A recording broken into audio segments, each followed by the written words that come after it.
This is Radio 314 on the Red Ice Radio Network.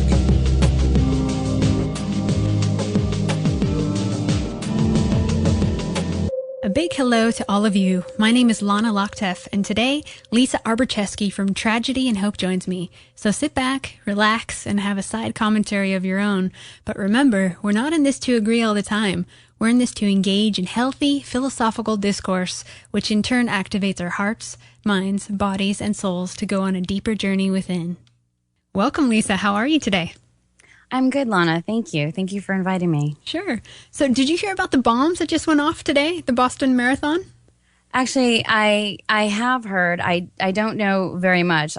Rich had Alex Jones on in the background, and so I know that there's something happening, but I haven't verified anything on my own or even watched any news or listened yet on my own, so... Yeah, there were a couple bombs that went off at the finish line. And then it was just interesting because I think it was 5 minutes later, the police find another one. And, we had a controlled explosion that just took place. Really? Like, yeah, well, we'll see what comes out of that. Rich always says news becomes history only when verified. So we'll have to wait and see. And I'm sure take in a lot of information because with these things, it always seems like there's a lot of information that comes out in the beginning. And then, there's more to learn as you dig in and take a look. So I try to hold off on judgment and just take in information before I decide what I think about it. I think that's a good place to start. Well, before we talk about your work, tell us what you did prior to Tragedy and Hope Communications. Well, prior to Tragedy and Hope, Rich and I actually both worked in the corporate world, and I was in sales actually for Oracle, a technology company. And I had a very lucrative job there and a bright future until I would say, I can't talk much about it, but until I bumped into, I would say, a reality that I was not prepared for. And I was in a situation that caused me to question a lot of the assumptions I had made. And I guess some of the beliefs that I had, for instance, I believed that I was part of a group there and that my job was safe and secure. And I also thought that I had rights and protections under the law. So those, those beliefs, I guess, until you exercise your rights, you're not really sure that you have them. Mm-hmm. And let's just say I had some character building experiences that caused me to rethink some things and test my beliefs. And it turned out that not only when I tried to test those beliefs and my rights in court, not only did I discover that the system is rigged, and and when I say that, I just mean that even if you have the evidence and you can prove your case in a court system, it's set up so that it's like a war of attrition. Mm-hmm. And whoever has the most money and the most resources and can just be patient ultimately prevails. And then, I went to the media because Rich and I thought, Rich also being a whistleblower, as Henrik has covered in his podcasts, he and I went to the media and we thought people like Lowell Bergman of PBS Frontline would be interested in our stories. And we found out that there really is no investigative journalism anymore. And the mainstream media is really more of a mouthpiece for the establishment and for the status quo. So guys like Lowell Bergman aren't the heroes that they're made out to be. And the corporate world wasn't something that I wanted to go back to. And it was really disconcerting, but Rich saw it actually as an opportunity to create a solution. And, he said, we have to be the change or become the media. And so here we are all these years later, creating our own media. And how many years ago was this now? Well, Rich started producing his podcast in 2006. And I think since has produced over 500 hours of educational media, whether it be the podcast or his films, documentaries, the Ultimate History Lesson interview that we did with John Taylor Gatto. which was a weekend interview where we had John Taylor Gatto, the legendary educator, come here for, he came here for a weekend and spent 2 days in our living room filming with us. And he and Rich had this conversation on the underground history of American education, that which we weren't taught in school. So essentially creating media components of a high production value and trying to mimic the audio-visual experience that people are used to, that they've come accustomed to and really expect, to make our productions, though they're educational, more entertaining and palatable. And so it's sort of like infotainment, I guess. I like that. So what was your experience like with school as a child and also as an adult if you went to university? Well, school, let's see. School was just, school was something that you did. I mean, before you're old enough to think for yourself or make decisions on your own, you're already being put into this system. And in terms of going to university, I went to university, but I really had no direction and I didn't have any goals. I just was going because it was the next step, I thought, in my education. And I thought that without an education, certainly I couldn't, survive and thrive in life. And and it's interesting because I actually left school after my junior year, and I did it. I left because I had lost my compass and I didn't know why I was there. And I started questioning, what am I doing? What do I really want to do with the rest of my life? And then getting into technology and ultimately working for Oracle in sales, that just sort of happened because the opportunity presented itself and I didn't have the experience, but I knew that I could do the job.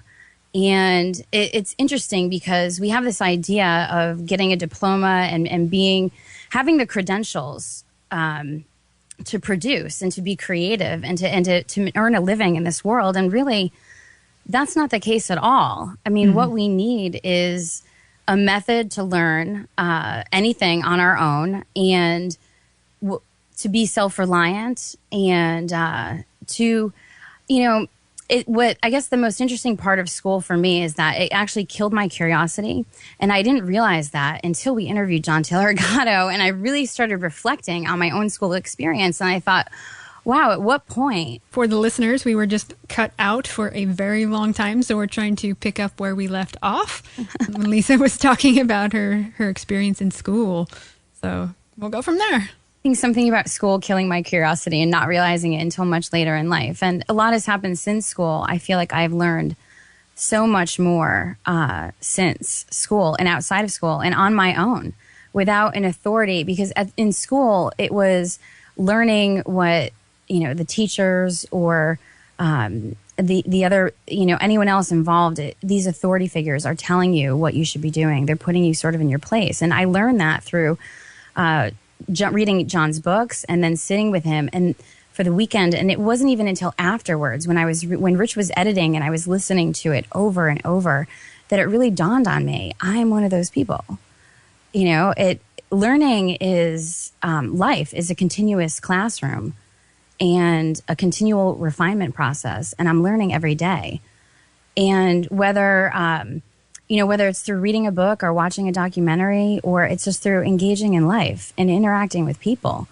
And even people who are, they can cause chaos in your day or, get you off track. You still have something to learn from them. Your greatest adversaries can be your greatest teachers as well. So, definitely. Yeah, I would say school for me too, just it really kills your creativity. I mean, think of how kids are and they have such an imagination and then they go to school and they're told, no, that's not possible. It puts you in a box right away, limits your thinking. Right, limits your thinking and limits your understanding.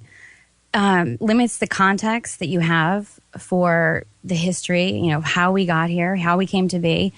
And I think in this day and age of technology, the other side of that is that we are getting out of touch with our basic needs as human beings, not just the relationships and the connections that we have with each other and the way that our communication has become less meaningful. I watch my brother and I, there's a 20-year difference between us. And I watch he and his friends with their iPhones and their iPods and their iPads and all of this technology. And I wonder if they're missing out on the kinds of relationships and the things that we were doing when we were that age, because we just didn't have that. Definitely. Right. So, yeah, I mean, think of before even video games or any of this technology, boys and girls were outside playing more. They were actually interacting and having social skills that were interpersonal, one-on-one. Now it's behind a computer screen. Right. And it's like, why are we unhealthy? Well, maybe it's because we're out of touch with what we need as human beings. What does our body need for health, to maintain health, to revitalize? And, you know, our food grows in the ground, and just getting back in touch with these basic facts of life. And, you know, a lot of people just think that, well, food's in the grocery store and it'll always be there, and I'm going to take that for granted. And I think we're taking a lot of things for granted. And what happens is when we get out of touch with what we need, then we become unhealthy, either mentally or physically. That's right. In modern school, let's face it, it's not holistic. It's not how the ancient alchemists were. They incorporated a little bit of everything. It's very fractured. It's very scientific now as well. Right. And really, it's our nature to be curious, to ask questions, and to seek substantial answers, and to use our imagination. I was listening to Will Durant. I don't know if you're familiar with Will Durant's work on the history of civilization, but there are these lectures that he gave, and one of them the other day, he was saying, you know, man is the only creature that has the ability to will what he imagines into existence. I mean, the fact that we have the ability to imagine, that we have these powerful minds, and that we can use our five senses to observe the world and to identify things and to organize information and to communicate, to come to understand and then communicate what we... Well, folks, we were cut off again, so we'll take it from here. So school isn't teaching us how to survive. It's not instilling survival skills. It's not teaching us to be self-reliant or an individual to think on our own. And in addition, you know, on top of that, I should say, the media and the technology that we have in our culture is really turning us into stimulus response beings. And we have to put thinking back into that process and consider an idea or information without accepting it. Learning versus accepting knowledge. That it's just the difference between asking the questions on your own and finding answers on your own versus being programmed via authorities with the answers already. Here are the textbooks. These are the answers. That's right. Have you noticed, too, how modern school nowadays more than ever is so involved in every aspect of a child's life? I mean, I've been hearing about people that grew up with the fluoride rinses during school hours. Did you have that? We did not have that, but it's interesting. I got an email the other day from, I don't know if you've ever heard of Two Angry Moms. No. Okay. Well, it's two mothers here in Connecticut. They're in Fairfield, Connecticut, and they might be wonderful for you to interview at some point. I don't know a lot about their story other than they are advocates for healthy, whole foods in school cafeterias. And the reason is because their own children who were in school, various ages and in different grades, they realized that the food that they had there, it not only wasn't not healthy, but it wasn't really food, what they would consider food, and something that was nutritious for their children.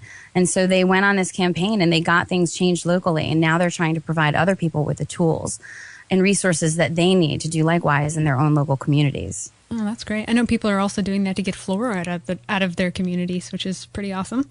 And if your child is spending that much time, which I don't agree with in the first place, but if they're spending that much time there, shouldn't they be getting healthy food? Shouldn't it be a healthy environment? I mean, there's a lot we could talk about on this subject, but overall, it's just not it's not creating an environment for creativity and constructive and productive learning and work.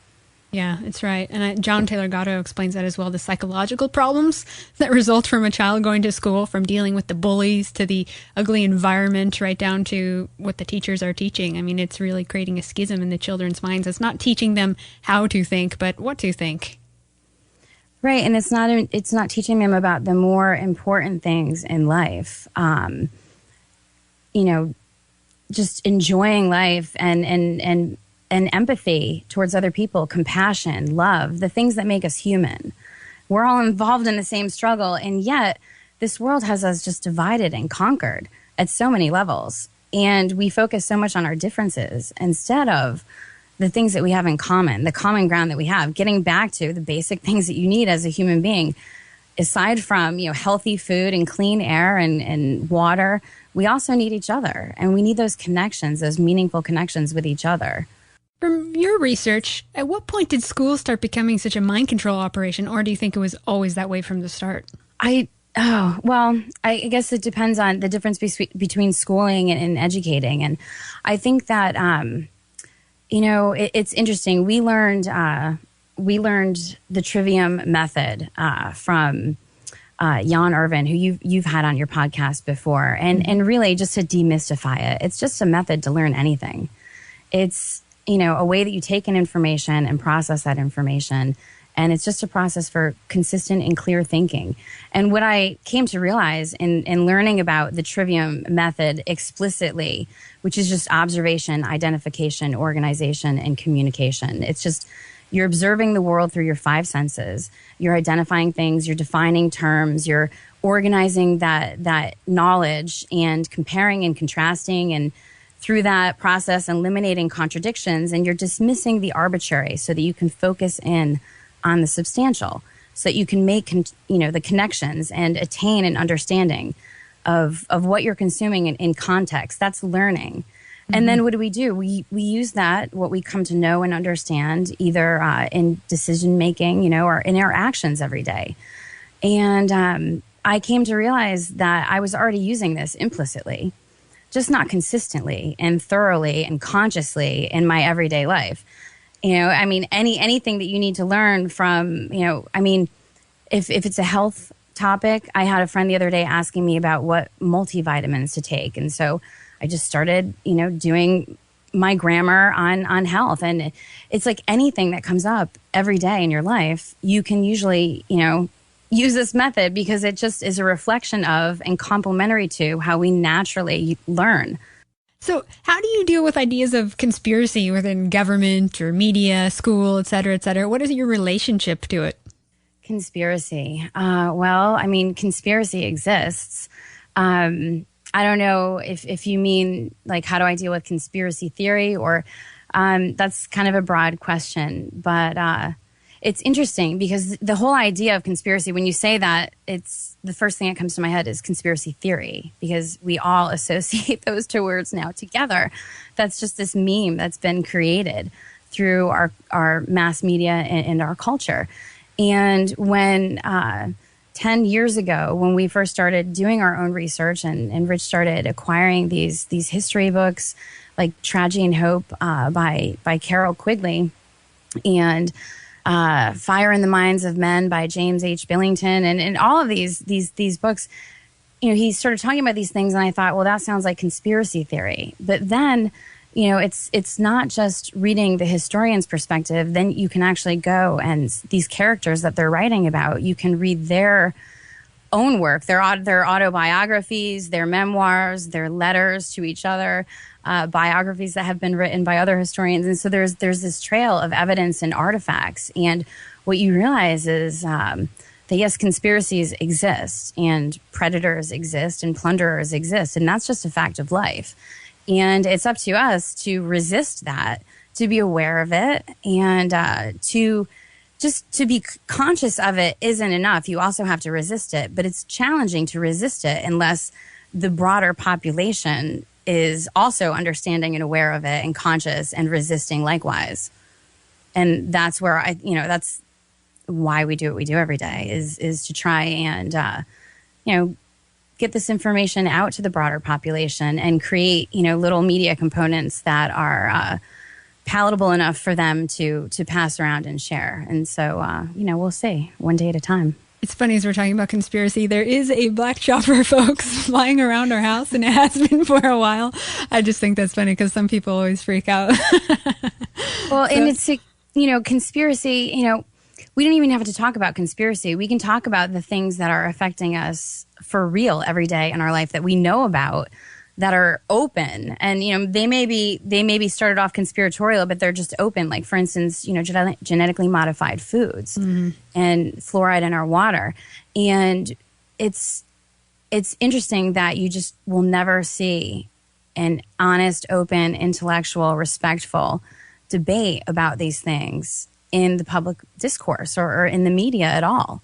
And so really, I know you and Henrik, through your work on a variety of subjects, it's like we're just trying to present the information to people so that they can have more than one perspective and make a decision on their own. And at the same time, to not let fear run your world. Some people freak out thinking the New World Order is closing in on them right now, right here, But you also can't live like that. You need to do what you need to do and hold your intention and be strong and push forward as well. Well, none of the other side of that. Sometimes I go outside and it's a beautiful spring day and the flowers are blooming and, you spend some time with your family and your friends and it's just you're out there in this, in reality with everyone and they don't have the same understanding that you do. And it's easy to not forget, but it's easy to want to push all of this other information that you're learning aside and not even share it because, it's like this just hopefully this normalcy will just continue. And, Well, let's talk about, you guys have been working on a new documentary called State of Mind, the Psychology of Control. So what is it about? Well, it's on the topic of are we controlled? It asks the question, are we controlled? And if we are, by whom? By what agenda? And what are the implications? What are the consequences of this? And it's a co-production. It's produced by Free Mind Films. And if you're not familiar with Free Mind Films, that's the same crew that produced A Noble Lie, Oklahoma City, 1995, which the anniversary is actually coming right up. And it's James Lane and Austin Green and Chris Emery and that crew. And we got involved. Rich was actually interviewed for the film in this past August. And then we were invited to participate in the writing of the narration. And Rich and Kevin Cole, who is a member of our research community, and he was also featured in a recent episode of our history series where he's been doing research for the last year, not to get off on a tangent, but he's been doing research for the last year on the classical trivium and how the classical trivium was used more as a means for controlling people's beliefs and what they learned than as a method for learning anything on your own and creating self-reliant individuals. Mm-hmm. And so he and Rich wrote the narration. And then it happened sort of at the last minute. It was a last-minute decision for me to actually record the narration. So I participated in the film also to that extent. I was saying I'm more behind the scenes, and really Rich is the vision and the creative force behind Tragedy and Hope, and I facilitate that process as best I can. So in terms of being behind the scenes, if he needs an introduction recorded to a podcast or something like that, I've done this for his films, etc. But narrating a 90-minute film, and it was about 50 minutes of narration that I had to record, took an enormous amount of concentration. Yeah, it's not easy. It's a different kind of work. You work a different part of your brain doing that. Right. And you realize the things that you do. For instance, the word "and." If I'm saying tragedy and hope for narration, it's tragedy and hope. A lot of times if I'm just talking, I'll say tragedy and hope. And you say almost what sounds like "and" instead of "and." And this is like this little slang thing. I mean, we all have our little idiosyncrasies, I'm sure. But these little things that I started to notice more and more, and I really had to concentrate and make sure that I was, enunciating and being articulate. So yeah, it's a lot of concentration. And not only that, but it's another thing that I just said yes to without really thinking through all of the steps. And so Rich actually had to set up a mini narration, like sound booth studio here in our office. And he had borrowed some padding So we had this very thick padding set up around my chair to soundproof, and we soundproofed the rest of the room. And so it was quite an undertaking. And, I learned a lot. So it's again, it's like the end result is worth it because the time and the energy and the persistence pays off, not only in the end product, but also because, there's no reward without the risk. So that's right. And there's a little pain to get there. Right. Exactly. Yeah, and for some reason, it's difficult for people to just relax and let things flow. I think that right there is a big battle as well. And then having to critique yourself, it can be a very painful process, hearing yourself back, watching yourself on film. It can be a rude awakening. Right. One of the things that we do learn through school, unfortunately, is it's not self-confidence. It's, we become very insecure and uncertain of ourselves. And it's not just through school, it's also through our culture. Because there are these standards that are put out there that are just impossible to live up to. They're not realistic. They're not reality. And so we get caught up in that. And it can be overwhelming and exhausting to try and live up to those standards. So, the most important thing that we could be learning is to be ourselves. Yeah, it's about deprogramming and just being a fool sometimes, letting yourself be an idiot and make mistakes. And as you say, if you're persistent, then you'll get there. So right. So getting back to the subject of control, if we're heading down this particular route where we're controlled basically from cradle to grave, what do you think the long-term implications of this kind of control might be within society? How might it be seen? Well, I think the implications, I think what we can expect is more of what we've been getting. Tighter control, more intrusion into our lives, less privacy, less personal choice, less freedom, less liberty. But I think that a lot of people, especially through schooling and our culture and mass media, are being that the liberty and self-reliance is being bred out of us. Yes, but it's also, there are no role models out there. There are very few for people to emulate. And so I don't even think people will really realize. People, for example, born into this technology today, they don't understand what privacy is because there is no privacy for them. And so will they even know what they're losing? Yeah. And so the implications are, if you're not a firsthand thinker and you're not writing your own script in life, then someone else is writing it for you. And do those people have your best interest in mind? How could anyone else other than you have, know what's best for you? Whether that's making decisions on your food. And right now with what's going on with GMOs, we talked a little bit about that a bit ago. I mean, people are losing their choice, their freedom of choice with what they eat and what they consume and their health. So I think that there's a lot of implications to letting other people do our thinking for us and to letting authorities do our thinking for us because it's not that complicated. If we all just, start doing a little bit of work on our own and just spending some of our time a little bit differently, maybe a little bit less television, maybe a little bit less movies or, fantasy football or what have you. But we can do the work necessary to make our own decisions on these things and to understand these things so that we, we're not consuming something like genetically modified foods and then 20 and 30 years from now, creating a population of infinitely more, consistently ill people. I mean, oh yeah, America's being poisoned the worst. I think it's because we're one of the younger countries and we still have a lot of fight and fire in us and they want to take it out. They want to take it away, and that's why I get annoyed when people say, oh, America's full of idiots. No, the world is full of idiots. We're just being exposed and picked on the hardest right now. And there is a lot of fight and fire in people, but I think unfortunately their energy is being redirected into activities and habits that don't really benefit us and are sort of in contradiction to our needs. Mm-hmm. And if you want to see what a society that is tightly controlled, that loves their servitude and loves their government looks like, go to Sweden. I know it sounds really ridiculous, but until you go up there, until you live up there, then you'll understand it.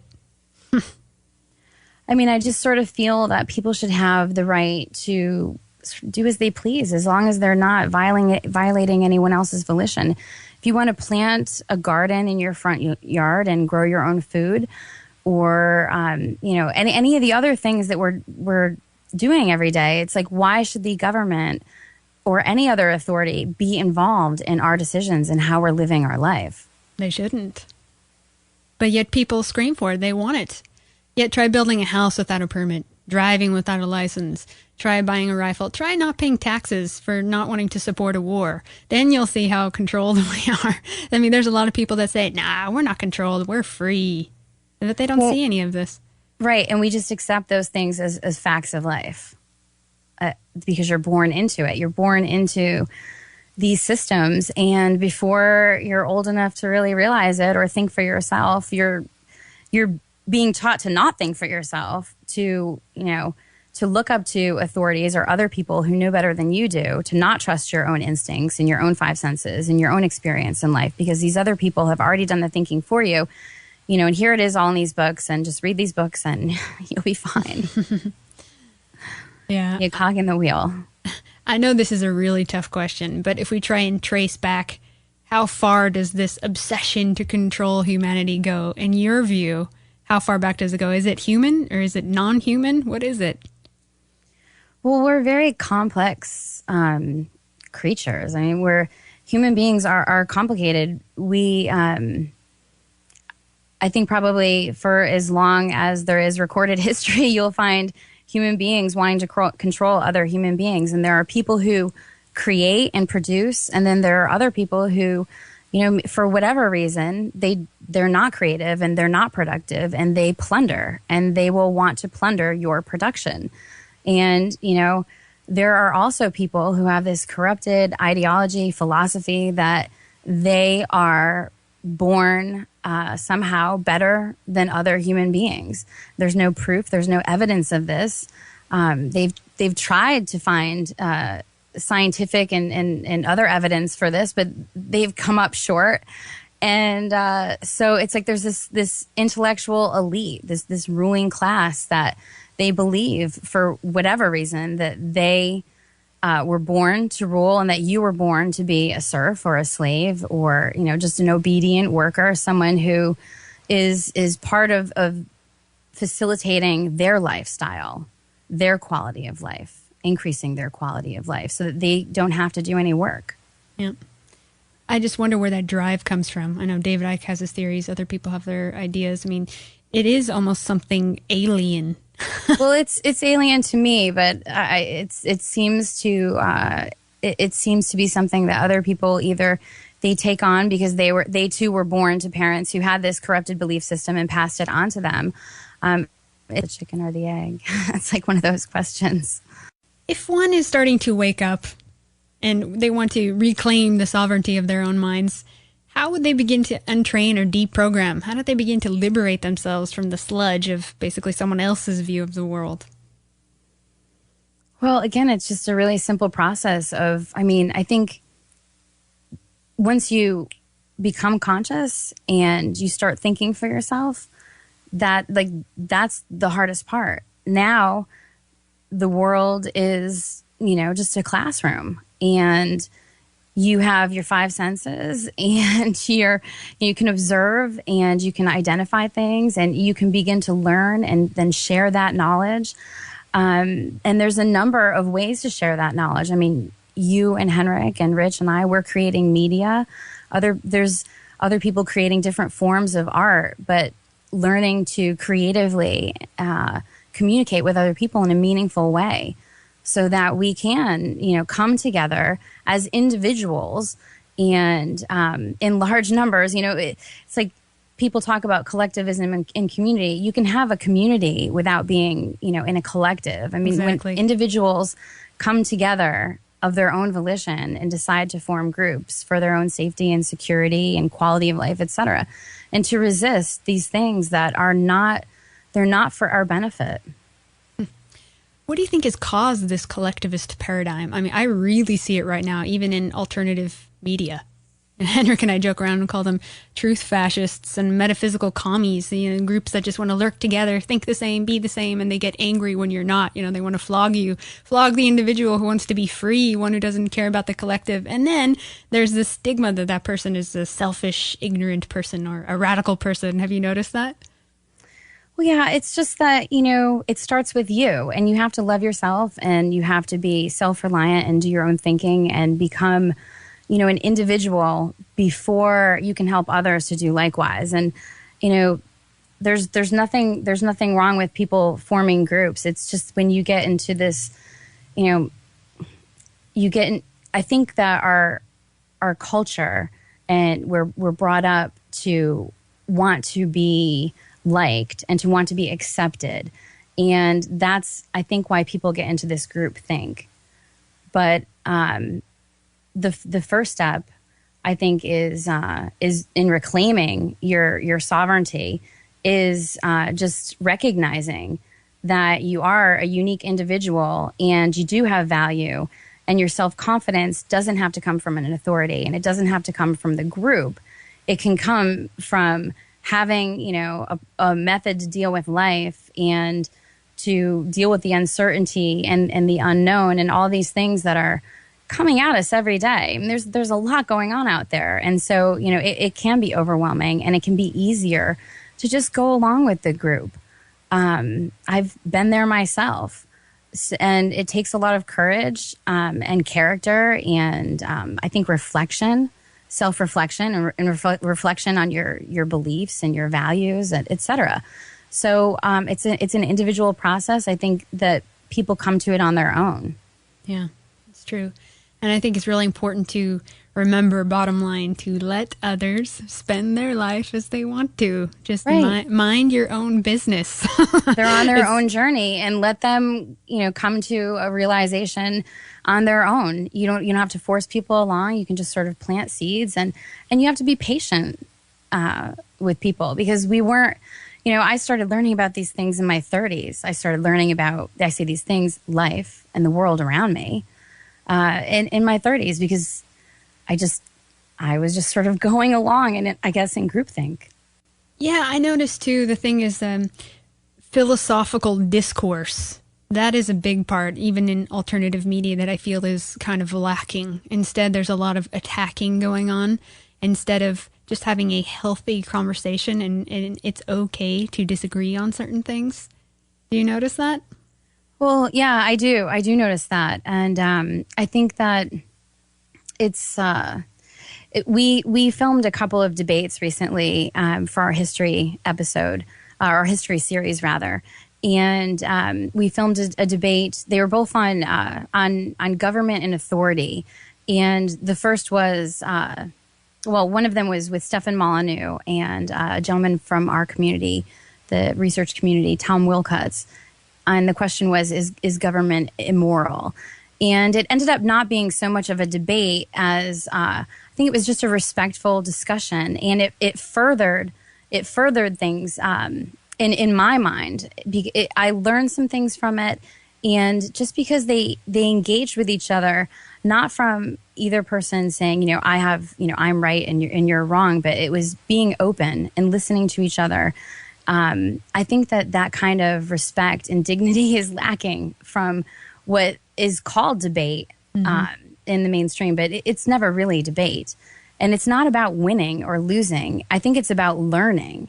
Exactly. And enlarging the discussion, because unless we can do that, where it's going to become, I think, a little bit hopeless, unless we can really begin to learn from each other. It's good to test your own belief system and your own values as well. See how they hold up in a debate. See how well they can withstand attacks, Always. John says that in the Ultimate History lesson, John Taylor Agato. You're always questioning, arguing with yourself in your own mind. You have to, because, beliefs are just placeholders for knowledge and understanding and wisdom. And there are a lot of beliefs that I've had that, did not stand up under my own scrutiny. Mm-hmm. So I welcome when people disagree with me, because I see it as an opportunity to learn. Exactly. It's an opportunity to grow and to reevaluate yourself and question, why do I even think that? Or why am I attached to this specific idea? Or if somebody comes at me, why am I irritated by what they're saying? Right. And if I'm wrong, I want to know and I want to improve and evolve. So how about ideas of government? I don't know what your stance is, but what do you think about the current system, and what do you think about the need for government? Do we even need a government at all?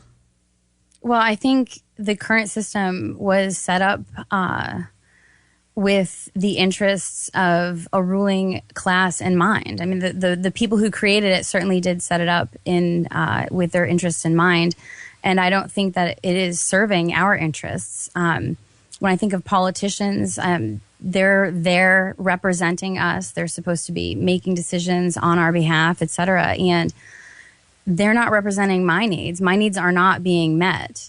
Even here locally in Connecticut, on the GMO topic again, we have been there's been a movement here to force companies to label when there's GMO in the food, GMO ingredients, and the local government, the local state and government, they're not supporting it at all. And they're actually supporting the corporations because they don't want the corporations to have to increase the cost of these products. They're saying, it's going to increase their cost of production, and then the products are going to cost more, and it's all going to be just so bad for you. But at the same time, it's like, if you care about us, then why would you want to put this poison in our food without letting us know, without giving us the freedom to choose for ourselves? And so most of the time, I think that we see, when we really examine not what they're saying, but their actions, what are they doing? When we examine that, we come to realize they do not have our best interests in mind. And in fact, how could they? Because they're bought and paid for before they even hold office. These lobbyists really outnumber us in terms of their resources and their access to these politicians. And the average citizen really just doesn't stand a chance. And so again, it's about, you can't really, I don't think that the system is working. And I think that it's going to take many more people realizing that, becoming conscious of it, and effectively coming together in groups to resist, and to resist in a creative and constructive and productive way. Because you don't have to tear down the system. When you create something that works, when you build a bridge, you don't have to convince people to cross over it. They're going to go ahead and use that bridge because it's useful and it's in their interest. Right? Yeah. Does that make sense? Yeah. Do you think if there wasn't a government that it would be complete anarchy and just craziness in the world? No, I don't think so. I think that people would naturally come together for their own survival and thrival, for their own security, for their own quality of life, for their own needs. You can't do everything on your own. You can certainly, grow a garden and provide food, et cetera, but there are other things that improve the quality of our life that we need each other for. And I think that we would organize, and we would build roads and build shelter and build up things that we need, and teach our children, pass on the skill of learning how to learn anything on your own, and teaching them how to survive and thrive. And I think that we would naturally do that. I don't think we need something called government. We can call that whatever we want. I don't think it would be anarchy. I'm definitely with you on that. There's a lot of people that say the opposite, but they also don't look at the fact that government, they are the anarchists. They're running around doing whatever they want, except they're doing it threatening you to put you in jail, give me money or you go in jail. And the laws are there to protect them, not to protect us. Right. And if we all came together of our own volition and created something or changed the system, et cetera, that's a little bit different. I think when people think of there being no government and anarchy, they think, well, the system has crashed and everything is in chaos. Yes, maybe things would be a little chaotic. But if people have a method to maintain their balance, if they're communicating with each other, if you know your neighbors, if you're in touch with the people around you in your community, then you're less likely to start to panic, and you're more likely to come together and get through and persevere through that situation. That's right. And here's the other thing. If the majority of the world wants their voluntary servitude, that's fine. They can have it. But the problem is everyone else is being dragged into that right now. Right. which that is communism. That's their their community that I don't want any part of. Right. I think that people need to get back to the starting point of, just the golden rule, do unto others. I don't adhere by that because, of any religion or doctrine or philosophy other than my own experience in life, because I appreciate it when people give me the benefit of the doubt. I'm grateful for that. So I try to give them the benefit of the doubt. I'm, grateful when, for other things, if I'm, caught in traffic and I'm not paying attention or for whatever, and maybe I cut somebody off, I'm grateful when they're patient with me and they don't flip out on me. And I try and do the same. I try and just say, hey, sometimes people have things going on, and give them the benefit of the doubt. That's right. It's kindness. just because, right. It's just part of being human. That's right. If everyone was more kind, it would be a better place, and that's also my gripe, just to pick on alternative media again. I see a lot of lack of kindness going on, and for people that say that they're on the path of enlightenment, that is sure not good behavior. Absolutely. Absolutely. And again, it just gets back to just keeping in mind, hey, we're all here in this struggle together for the most part. There's only a 1%, that maybe that's a ruling elite, and everyone else is just, we're just regular people. And so we need to focus more on what we have in common and coming together out of, in survival, not like survival mode, we have to, but because we're human beings, and that's, that's how we can get through this, is by coming together. As a bunch of individuals. As a bunch of individuals coming together. That's right. Right. So in your view, are we born with natural rights? Are there God-given or higher laws in place? Well, I think that we're born with needs, and in order to meet our needs, there are certain, things that we need to survive. And, people call those things rights. You have the right, I think you have the right to life. We have the right to our lives, and we have the right to what we produce with our life and our work. And I think that, that's like a basic starting point that I think a lot of people miss out on. Mm-hmm.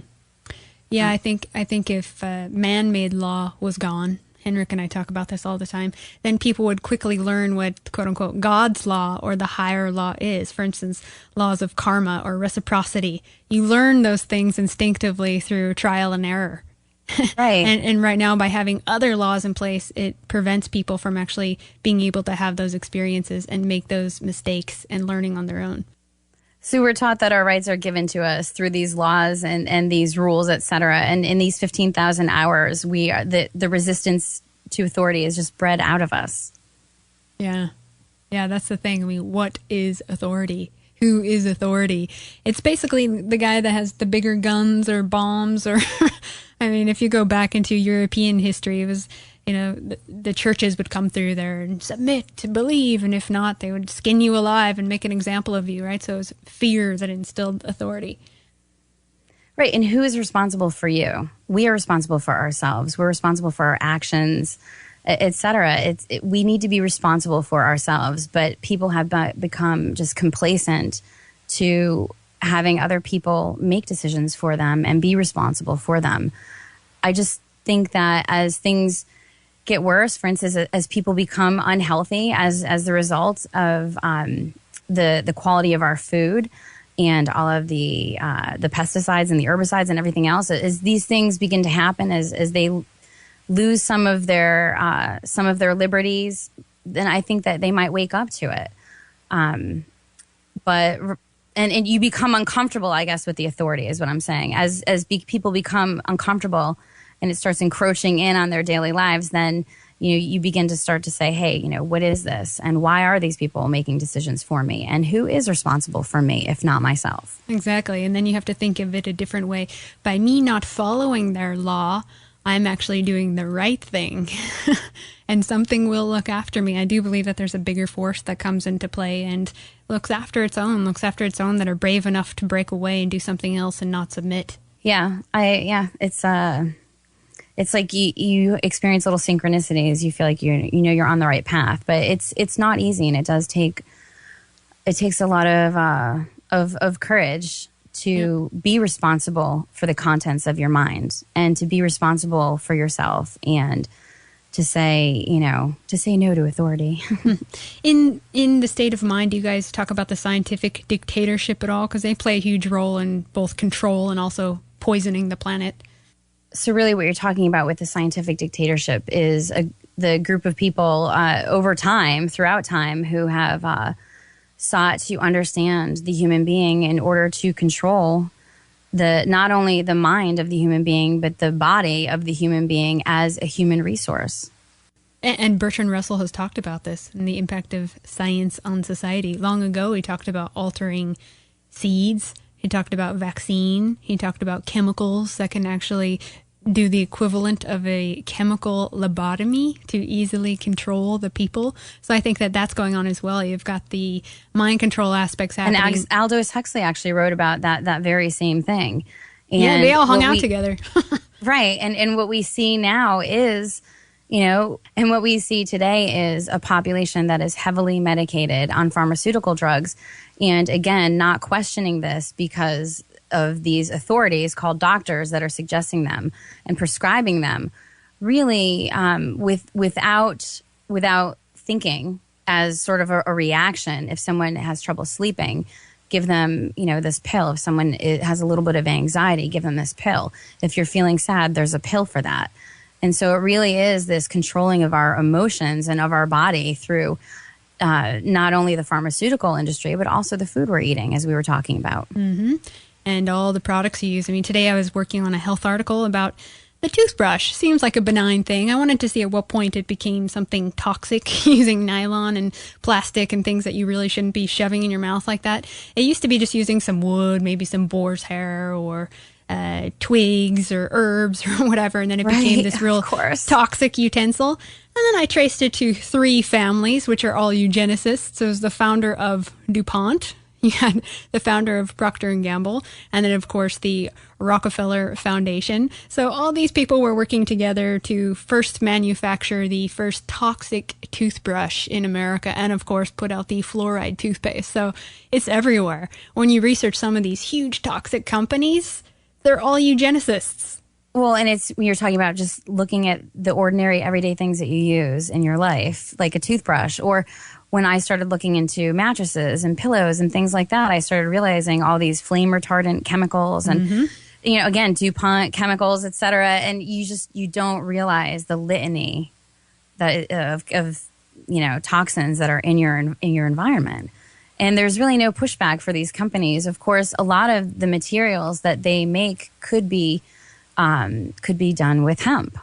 Exactly. When you talk about DuPont, et cetera, plastics, all of the green movement, they're talking about, carbon dioxide and this and that. Well, how about all of the pollution and the plastic, et cetera? Because if you were making that with hemp, then there wouldn't be the pollution. You could just take your hemp plastic water bottle and, go put it in your compost pile, and it would just go ahead and it would become, useful soil in a few years. And we're just not doing things intelligently. No one is pointing the fingers at these companies who are producing these products. These guys who get in there through philanthropy and donations and funding schools and researchers, and then everyone just believes whatever they say. And then this green movement is a scam because the extent of it is like, oh, recycle your water bottle, take less showers. It's all about you and what you're doing. You're the parasite. You're the parasite. It's not the toxins that are being dumped by these corporations. It's not the fact that they're making things with these materials that they don't need to be making them with, et cetera. It's not their fault. It's all up to you and recycling your water bottle. Yep. I mean, I have an organic bed, and it's made from wool and cotton. It is the most comfortable thing ever. And they've been able to mimic the memory foam using it. There's a lot of great organic beds out there that you can buy. I mean, that's something that you're sleeping on it, you're sweating on it, it's right there in your skin. I mean, I think that this is a big first step to really clean out all those products out of your house and from your body. I mean, and there's alternatives. I mean, I'm a woman, I like to have makeup. I've found some amazing natural mineral makeups and hair products, and it feels so luxurious, actually.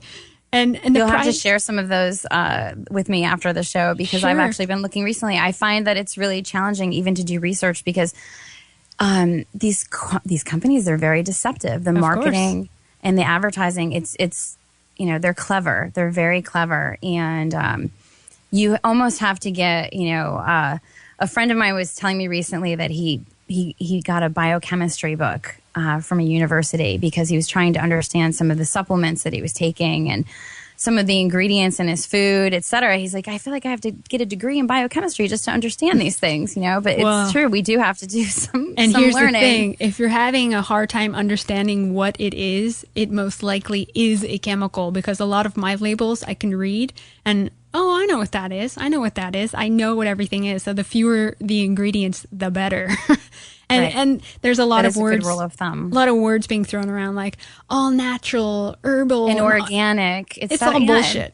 It's and bullshit. The definitions have been changed. They are decontextualizing our language the same as they decontextualize our history. It takes away the meaning, and it takes away our ability to understand and to learn and to make good decisions on our own behalf.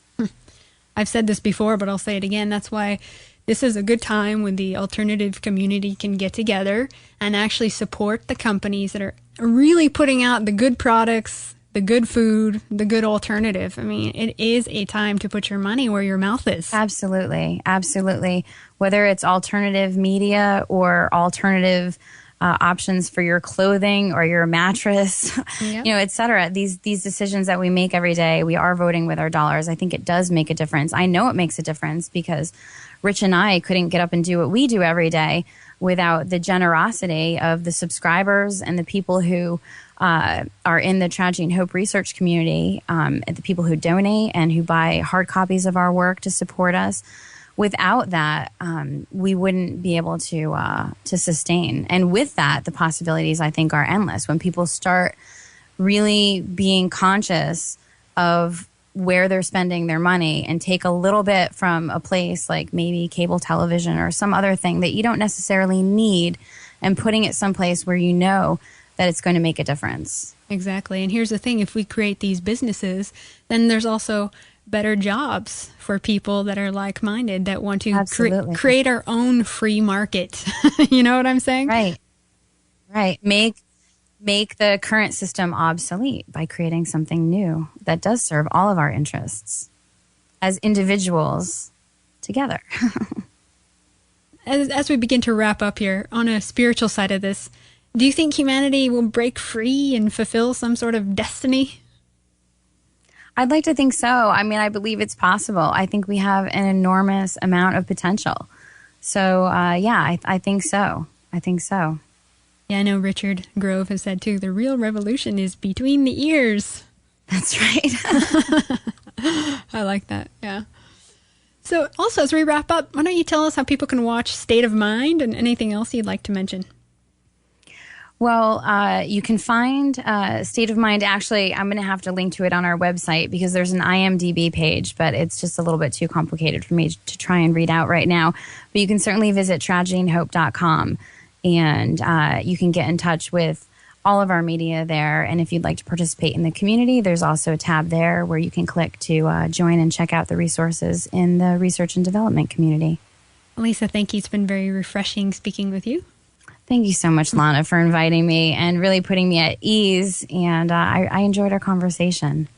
And thank all of you, ladies and gentlemen, for listening and supporting Red Ice Creations. We do appreciate it. I'm going to leave everyone with a fitting quote by Lysander Spooner, which I know you guys have talked about a Tragedy and Hope as well. A man's natural rights are his own against the whole world, and any infringement of them is equally a crime, whether committed by one man or by millions, whether committed by one man calling himself a robber or any other name indicating his true character, or by millions calling themselves a government. That's a great one. I'll leave you with a quote by Stephen Biko. And it's the most potent weapon in the hands of the oppressor is the mind of the oppressed.